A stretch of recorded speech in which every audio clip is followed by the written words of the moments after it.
नमस्कार दोस्तों, मैं रवि पाठक और आप देख रहे हैं टीवी 9 डिजिटल का वो खास शो जिसका मकसद है न सिर्फ खबर दिखाना बल्कि खबर के पीछे की वो जानकारी देना और उससे जुड़े उन सवालों के जवाब देना जो आपके जहन में है। तो आज की जो खबर है वो ये कि सुप्रीम कोर्ट ने EWS रिजर्वेशन जो है उसको बरकरार रखा है, जो कि 10% का है। सिंपल, पहले मैं आपको खबर समझा देता हूँ सरल शब्दों में, उसके बाद बताऊंगा कि इससे जुड़े सवाल कौन कौन से हैं और इस पर विवाद क्या था और आगे और क्या कुछ विवाद होने वाला है। दरअसल EWS को जो 10% का आरक्षण दिया जा रहा था, यानी कि सामान्य वर्ग के जो आर्थिक रूप से पिछड़े परिवार थे उनको 10% के आरक्षण का जो मामला चल रहा था, उस पर सुप्रीम कोर्ट में विवाद था, सुनवाई चल रही थी। आज फैसला आया। फैसले में कहा गया कि ये जो भी आरक्षण इनको दिया जा रहा है 10% का, वो बरकरार रहेगा। अब इसमें विवाद क्या था, कहानी क्या, कैसे वे सवाल इससे जुड़े ये हैं कि कैसे दिया जाएगा आरक्षण, क्राइटेरिया क्या होगा, विवाद क्या चल रहा था, अब आगे क्या कुछ हो सकता है, और जो 50% की जो लिमिट थी रिजर्वेशन की वो कैसे एक्सीड नहीं हुई है या हुई है तो कैसे, किस तरीके से पूरा ये मामला है वो मैं आपको समझाने की कोशिश करूंगा। तो शुरुआत करते हैं शुरू से यानी कि साल 2005 से। साल 2005 में यूपीए की सरकार थी, मनमोहन सिंह प्राइम मिनिस्टर थे। उस दौरान मांग की जा रही थी कि जो आरक्षण है जो अब तक जाति के आधार पर मिलता आ रहा है, उसको जो सामाजिक रूप से पिछड़े हुए वर्ग है, सामाजिक इन द सेंस कि जो आर्थिक रूप से पिछड़े हुए वर्ग हैं, यानी कि जो गरीब तबके के लोग हैं, उनको किस तरीके से इस आरक्षण की कैटेगरी में लाया जाए, इसको लेकर के एक मांग चल रही थी। 2005 में ये बहुत तेज हुई और उसी वक्त मनमोहन सरकार ने क्या किया वो समझिए। 2005 में मनमोहन सरकार ने retired major general SR Sinha की अध्यक्षता में एक आयोग का गठन किया। इस आयोग से यह कहा गया कि ये जो मांग उठ रही है इस पर आप काम कीजिए, देखिए और देखने के बाद हमें बताइए कि किस तरीके से हम जो आर्थिक रूप से पिछड़ा वर्ग है उसको हम किस तरीके से आरक्षण दे सकते हैं, इसके लिए क्या कुछ क्राइटेरिया हो सकता है, कैसे हम इस पर काम कर सकते हैं। 2005 की बात है, 2005 में ये आयोग बनाया गया था जिसके अध्यक्ष थे major general SR Sinha retired.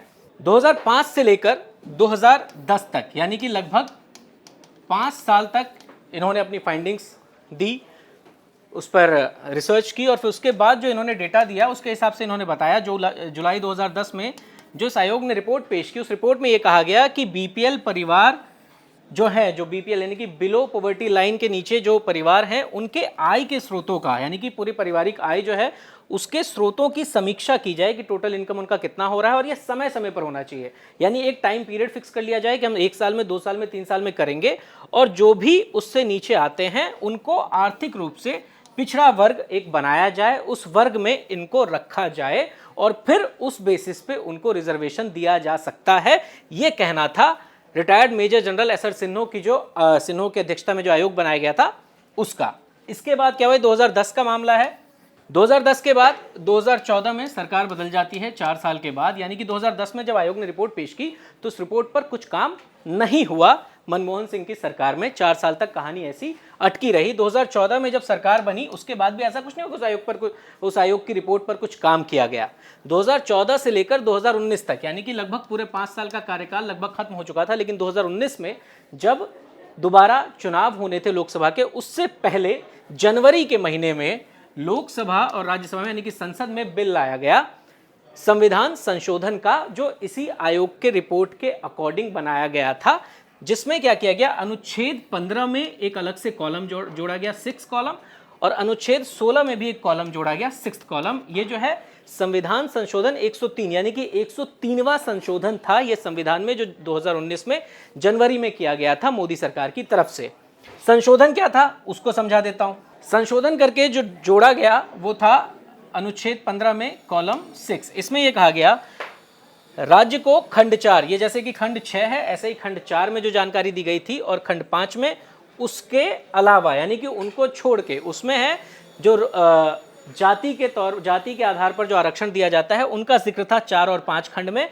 तो उन दोनों को छोड़कर देश के सभी आर्थिक रूप से कमजोर वर्गों के लोगों की उन्नति के लिए विशेष प्रावधान बनाने और शिक्षण संस्थानों, अनुदानित तथा गैर अनुदानित, यानी कि जिसको हम फंड देते हैं, गवर्नमेंट की तरफ से फंड मिलता है और फंड नहीं मिलता है, उनको भी उनके प्रवेश हेतु एक विशेष प्रावधान बनाने का अधिकार देता है।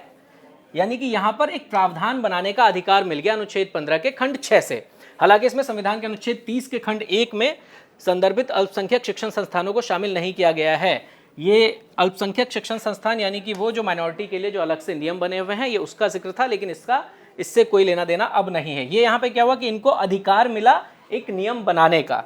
अब जो नियम बनाया गया वो क्या बनाया गया? वो बनाया गया अनुच्छेद 16 के खंड 6 में, जिसमें साफ तौर पर जिक्र किया गया है राज्य को यह अधिकार देता है कि वो खंड 4 में उल्लेखित वर्गों को, यानी खंड 4 यानी कि वही जो जाति के आधार पर जिनको आरक्षण दिया गया है, उनको छोड़कर देश के सभी आर्थिक रूप से कमजोर वर्गों को लोगों के लिए नियुक्तियों या पदों के आरक्षण का कोई प्रावधान करे। यहाँ आरक्षण की अधिकतम सीमा जो है वो 10% होगी। ये संशोधन करके ऐड किया गया था, जो कि मौजूदा आरक्षण के अतिरिक्त है। यानी मौजूदा आरक्षण यानी कि जो 49.5% है उसके अतिरिक्त है। उसमें क्या कहा गया कि पहले से जो आरक्षण चला आ रहा है, यानी कि ST, SC, OBC, ST 7.5%, SC 15%, OBC 27%, ये टोटल हो जाता है 49.5%। और ये 10% अलग से जो ईडब्ल्यूएस के लिए निकाला गया, ये बोला गया कि इसके अलावा आप कीजिए। तो इसी के अलावा किया गया था ईडब्ल्यूएस के लिए 10%।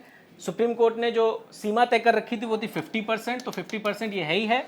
अब इसमें जो फैक्ट है उसको समझने की कोशिश कीजिएगा आगे, क्योंकि यहां पर टोटल आंकड़ा आपको दिख रहा है 59.50%, यानी कि रिजर्वेशन इतना हो गया, लेकिन ये उस 50% से अलग कैसे है उसे समझिएगा।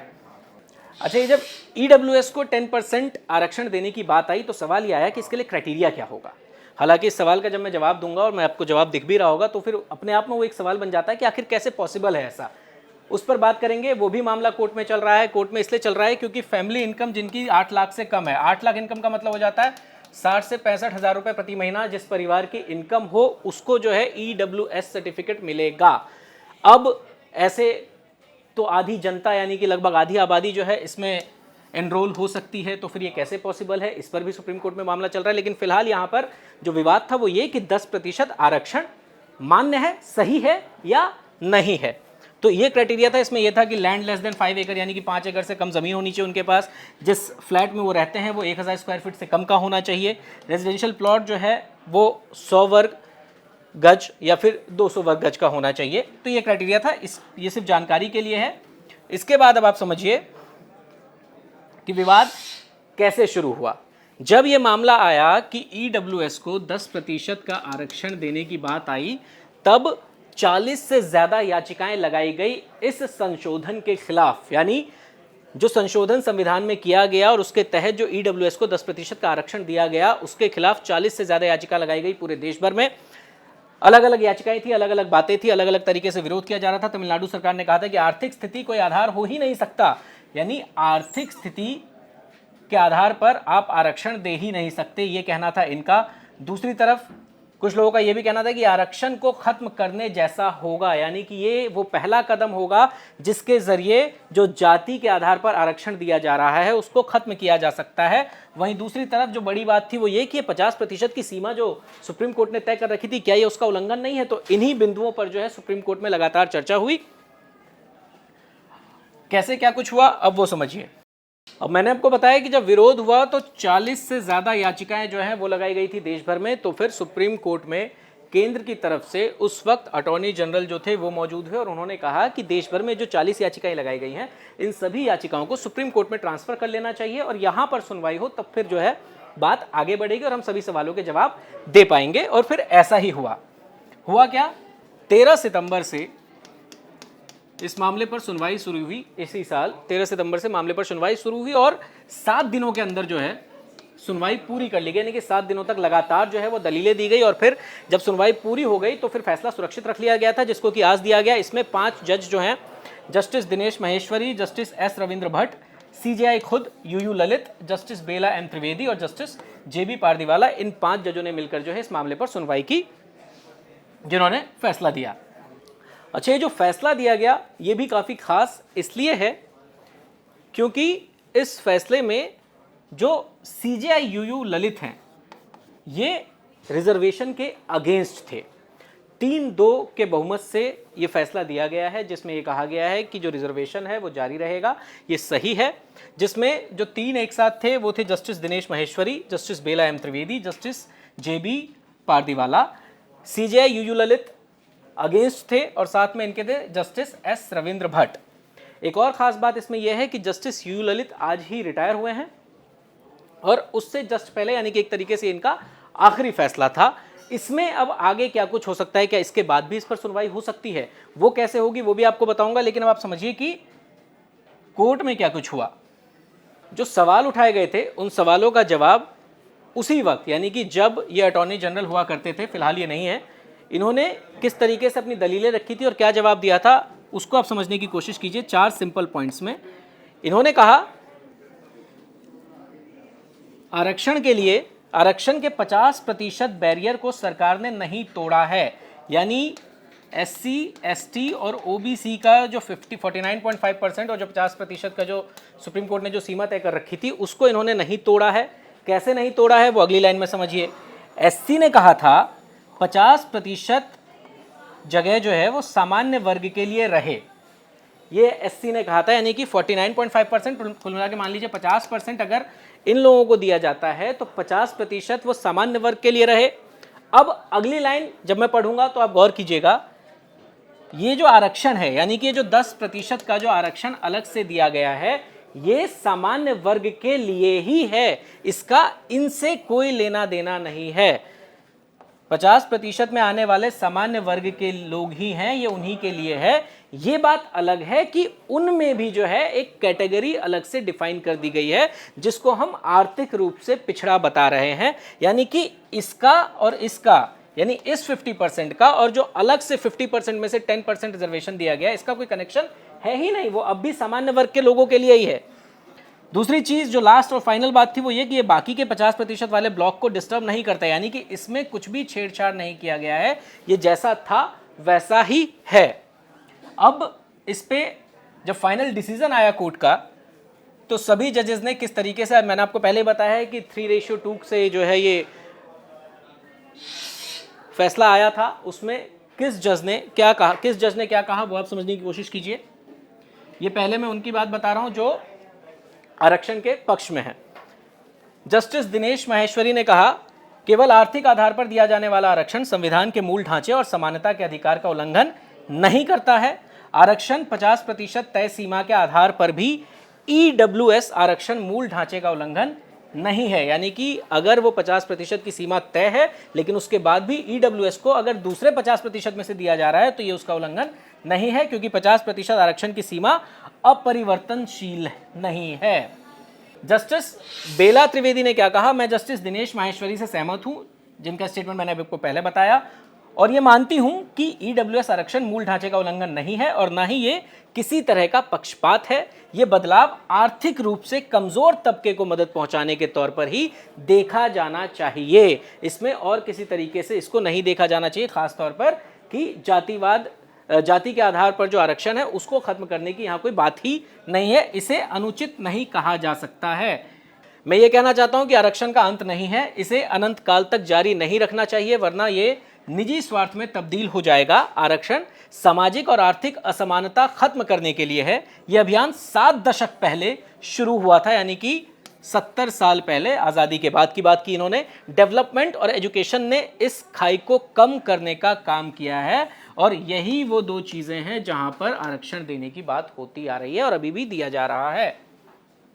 अब जिन्होंने इसके अगेंस्ट में कहा उनकी बात समझिए। जस्टिस रविंद्र भट्ट ने आरक्षण का विरोध किया और उन्होंने क्या कुछ कहा, आर्थिक रूप से कमजोर और गरीबी झेलने वालों को सरकार आरक्षण दे सकती है और ऐसे में आर्थिक आधार पर आरक्षण अवैध नहीं है, लेकिन इसमें से SC ST और OBC को बाहर किया जाना असंवैधानिक है। ये इन्होंने किस बेस पे कहा वो समझ लीजिए, क्योंकि वो जो 10% दिया गया है उसमें साफ तौर पर है कि सामान्य वर्ग से, अच्छा कुछ लोगों को यह भी डाउट है कि सामान्य वर्ग को वो सवर्ण समझ बैठते हैं, लेकिन इसमें ऐसा कुछ नहीं है। जनरल कैटेगरी में जो कोई भी आते हैं और चाहे वो किसी भी धर्म से हैं, अगर वो जनरल कैटेगरी में है तो वो भी इस 10% का जो लाभ है यानी कि EWS में एनरोल हो सकते हैं। तो इनका ये कहना था कि इससे OBC SC और ST को क्यों अलग किया गया है, तो यहां पर सीधा सीधा यह है कि वो पहले से ही जो है 50% आरक्षण वाले कैटेगरी में आते हैं। इन्होंने कहा, मैं यहां विवेकानंद जी की बात याद दिलाना चाहूंगा कि भाईचारे का मकसद समाज के हर सदस्य की चेतना को जगाना है। ऐसी प्रगति बंटवारे से नहीं बल्कि एकता से हासिल की जा सकती है।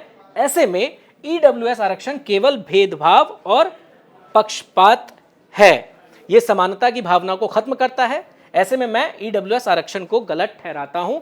इतनी ही बात कही। अब इसमें सवाल यह आता है कि आगे क्या कुछ हो सकता है। तो आगे क्या हो सकता है वो आपको इस तस्वीर से बखूबी समझ में आएगा,